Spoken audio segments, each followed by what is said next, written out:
to the bedroom, all right? Yeah. How many of you fight with your partner over who hogs too much mattress space? Of course. I am one of them as well. Well, a man on Reddit has posted what he says will stop all of the arguments. He has a laser beam projected down the middle of the bed that he shares with his partner. That post went viral, and then he posted the link to the line effect laser that he bought on eBay for $39.95. See, I would just put an invisible fence like you do for dogs right down the middle, and you put a collar on him, and then it zaps him. He gets a warning. Who is the bed hog? Is it you that's hogging the bed or Richard that's hogging the bed? I think it depends on the night. And Okay. we're more of a comforter hog than we are. Yeah. That's sort of more what we do. If I'll one wake gets up it. freezing because Michael will just have the whole covers. We're really good at having our own space because I always like to be on the side of the bed because I put my feet over the bed. Do you hang my them toes over? always hang over the. Yeah. Why? Do you want to be cold? No, because I broke my toes, and so if I have it just laying down, it hurts. So I have to put my toes over the thing. But when we're in hotels for some reason, Get your toes fixed. Your last bass, get your toes fixed. you can't fix broken toes. Oh, you can't. You actually No, can't. You got to tape so, them together. Wait, are they broken right now, you mean? Or They're not broken They're right now, healed, but but I they're broke it not. on Dance with the Stars. I just broke both of them, and it just never has healed right. They just hurt. They hurt, yeah. But when we're in hotels, for some reason, he's always in my space, like always on top of me. So yeah. He just wants to be close to you. I want to be close to you, too. That's good, but It's no. whoever goes to bed first can claim the spot. So I always that jump the into rule? bed first. And you and I do the same thing. We shove the comforter in between our legs. And like, yes, that is and so hold on great. for dear life. Yeah. I don't have that problem because I sleep alone. That's not true. Not always. Thank you. Yeah. That is not Well, true. sometimes, but I always kick them out before I go to bed. All right. What do you do if this is kind of a serious issue? If two of your best friends don't like each other? A reader on Cosmopolitan.com raised the question when she wrote in about her wedding day dilemma. She's getting married and wants her two best friends, Claire and June, to be the bridesmaids. But there's one slight problem. Claire slept with June's husband, leading to the end of that marriage. This all happened about a year ago, so emotions obviously are still very raw. So what do you think the bride-to-be should do? Well, number one, get rid of Claire because she's sleeping with people's men, okay? So you definitely don't want her at your wedding next to your man. But wait a second. You have a strict policy, like with friends. If your friend does something and you have another friend who likes that friend, you eliminate both friends. Yeah, well, I eliminate everyone altogether. I don't believe in you having two best friends and they don't like each other because somebody's talking about somebody behind the back. So either pick me or pick that person. I don't do that kind of messy.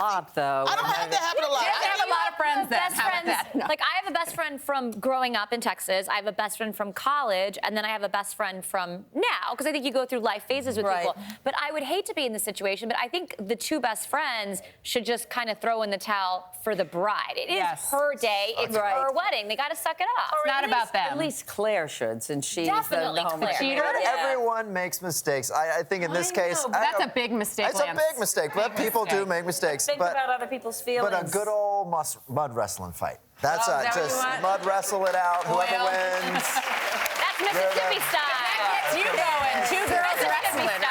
So we've so done hot. nothing to solve that woman's problem, so we may as well move on. All right. We all know stay-at-home moms and dads work really hard, but do they deserve a tax break for doing so? What do you think? Yes.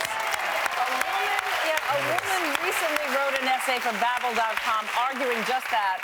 She points out that working parents get a $1,000 tax credit if their children are in daycare, so why shouldn't stay-at-home parents get exactly the same break? I agree. But what are you getting a tax break from? You ain't got no income coming in. What's the family gets the break? The family is getting, either the husband or the wife works, but here's the deal. Like sometimes a husband or wife can't work because it's not financially beneficial to go back to work because it costs more for the daycare.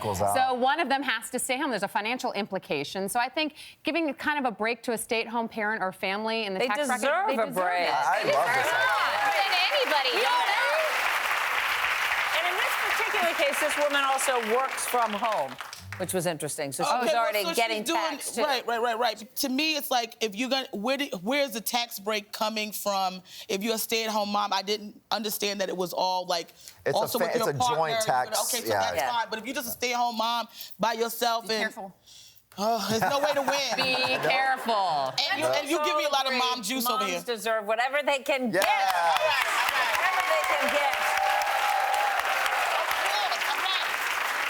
doing the work of a village, according to Hillary Clinton. All right, from taxes, we go to Trump. Not Donald Trump, Ivanka Trump, to be specific. That's better. In the latest issue of Editorialist magazine, she says she always makes sure to be home for breakfast and dinner for the sake of her kids, even if it means taking a 3 a.m. flight because she travels a lot. She says moms shouldn't try to be there for everything their kids do because that's impossible. Instead, the trick to motherhood is figuring out what's most meaningful to her kids and prioritizing that. For her son, she says it's playing with cars on the floor. Her daughter likes to read. So they do that together. I understand exactly what she's saying. Well, I understand what she's saying. She probably has the luxury of getting home on a private plane and getting home and not missing a meal. Most moms in America miss a lot of things because they work. So here's the deal. Right, but she's right. No, I'm applauding her for saying about prioritizing. Pick one single thing. Like I play rock, paper, scissors with my daughter every night. If I'm home late or early or whatever, that's the one thing she loves to do, and I make sure I do it if I'm home with her every night. So she's right. I'm giving her a break. I mean, she works hard. She's not. I think she has a very good point. Oh, and she has a lot of jobs. She's a hardworking woman. Instead of worrying about balancing, it's all about prioritizing. Exactly. I like that. Good point. Yeah. Well, and I think moms feel so much guilt when they miss things. You know, I know when I was growing up, my mom worked full time. I mean, my aunt took care of me, and she missed so many things, and I think she still lives with that guilt.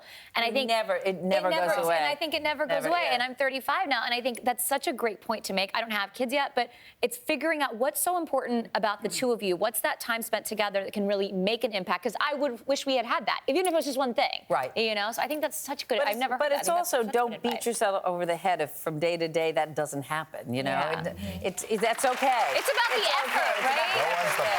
You're gonna miss things, but you're not gonna miss things. So enjoy the moment. All right. So if you saw a car crash, would you call 911? Probably you would. All right. Maybe not. Take a look at this photo of an SUV crash from Iowa State University. Pretty bad, right? A car careened in a bunch of parked cars. People took plenty of pictures. They took out their phones to take pictures. Not a single person called 911. Fortunately, nobody was hurt. But that was so interesting to me.